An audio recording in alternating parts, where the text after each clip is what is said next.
2021 میں کابل پر طالبان کے قبضے کے بعد افغانستان میں خواتین پر لگائی گئی پابندیاں دنیا بھر کی طرح واشنگٹن میں امریکی عہدیداروں کی توجہ کا بھی مرکز بنی ہوئی ہیں۔ افغان خواتین کے لیے امریکہ کی خصوصی مندوب رینا امیری نے کہا ہے کہ خواتین پر افغان طالبان کی تازہ ترین پابندیاں اسلام نہیں بلکہ ایک نظریہ ہے۔ انہوں نے طالبان کی جابرانہ حکمرانی میں افغان خواتین کے لیے امریکی حمایت کا اعادہ کیا۔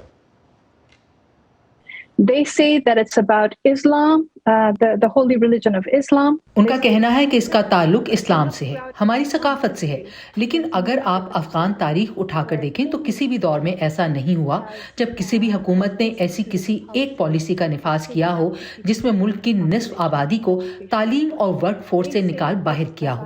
وہ کہتے ہیں اس کا تعلق مذہب سے ہے، لیکن ہر مسلمان اکثریتی ملک نے اس پالیسی کو مسترد کیا ہے۔ OIC جو کہ سعودی عرب سمیت دنیا کے 48 مسلمان اکثریتی ممالک کی نمائندہ ہے، اس نے کہا ہے کہ اسلام کے نام پر جو کیا جا رہا ہے وہ اصل میں اسلام کے برخلاف ہے۔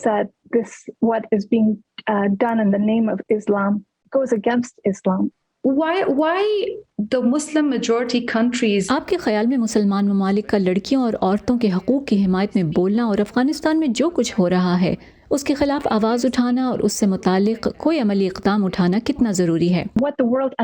دیکھیں، چاہے سعودی عرب ہو، قطر، متحدہ عرب امارات، انڈونیشیا، ملائیشیا، غرض ہر مسلمان اکثریتی ملک کے نمائندے جن سے میں نے بات کی ہے، سب نے کہا ہے کہ طالبان جو کر رہے ہیں اس سے اسلام کے امیج کو نقصان پہنچ رہا ہے، اس سے دنیا جو اسلام کے مقدس دین کے بارے میں سمجھ رکھتی ہے اسے نقصان پہنچ رہا ہے۔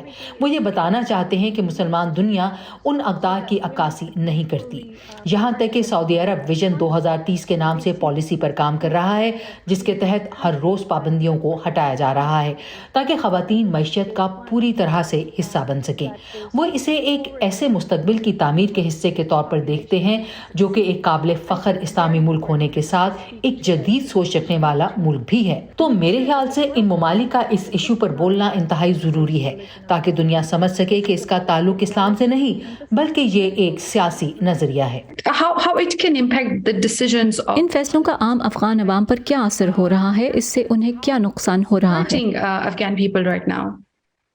What the Taliban are doing is absolutely devastating. Taliban جو کر رہے ہیں وہ افغانستان کے لیے بالکل تباہ کن ہے۔ وہ افغانستان کو تباہی کے دہانے پر لا رہے ہیں۔ وہ افغانستان کی سب سے کمزور عوام کو خطرے میں ڈال رہے ہیں۔ خواتین کو مقامی NGOs اور انٹرنیشنل NGOs میں کام کرنے سے روکنا ملک میں لاکھوں لوگوں کو خطرے میں ڈال رہا ہے۔ اس سے بچے اور خواتین خطرے میں پڑ رہے ہیں۔ اس سے ملک کو ملنے والی مجموعی انسانی امداد خطرے میں پڑ رہی ہے، جبکہ افغانستان پہلے ہی سے مشکلات سے دوچار ہے۔